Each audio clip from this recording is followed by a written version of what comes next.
Hello everyone, আমি রমা, তোমাদের makeup artist. আজ যে বিষয়টি নিয়ে কথা বলবো সেটি অল গার্লসের জন্য খুবই গুরুত্বপূর্ণ এবং যারা নতুন মেকআপ শিখছো এবং যারা বিগিনার মেকআপ আর্টিস্ট আছো তাদের জন্য এই ভিডিওটি তোমরা সেভ করে নাও। সবচেয়ে গুরুত্বপূর্ণ বিষয়টি হলো যে সব মেয়েদেরই এটি হচ্ছে বেস্ট ফ্রেন্ড। লিপস্টিক হচ্ছে সবারই বেস্ট ফ্রেন্ড।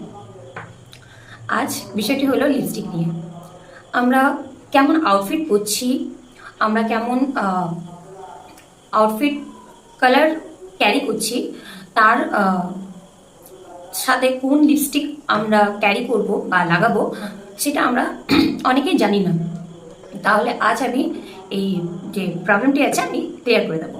ইয়েলো বা মাস্টার্ড ইয়েলো কালার আউটফিট তোমরা যদি পরছো, ডিপ বেরি কালার এবং ব্রিক রেড, সফট পিঙ্ক এবং ক্লাসিক রেড এবং কোরাল কালার তোমরা সেই ইয়েলো কালার ড্রেসের মধ্যে ক্যারি করতে পারো, তাহলে সুন্দর লাগবে দেখতে।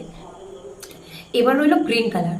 গ্রিন আউটফিটের সাথে, গ্রিন ড্রেসের সাথে brick red and deep berry, nude peach, coral colour, এটা গ্রিন কালার ড্রেসের সাথে খুব ভালো যাবে।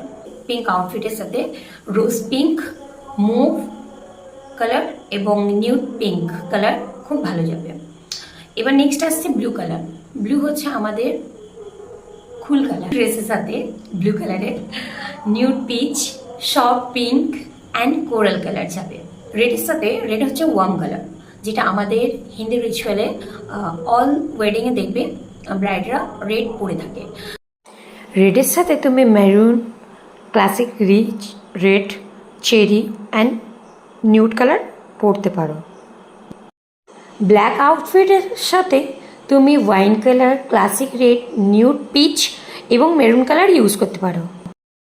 হোয়াইট ফিট বা সিলভার কালারের সাথে red, classic red, nude pink, ruby খুবই ভালো লাগবে। Next orange colour. Orange colour হচ্ছে ওয়ার্ম কালার। ওয়ার্ম কালারে অবশ্যই আমরা coral, brick red, nude peach colour আমরা সেই অরেঞ্জ আউটফিটের সাথে ক্যারি করতে পারি। আমার এই ভিডিওটি তোমাদের যদি ভালো লাগে তাহলে লাইক, শেয়ার, কমেন্ট করো এবং আবার নতুন নতুন টিপস নিয়ে আসবো তোমাদের জন্য। Bye bye.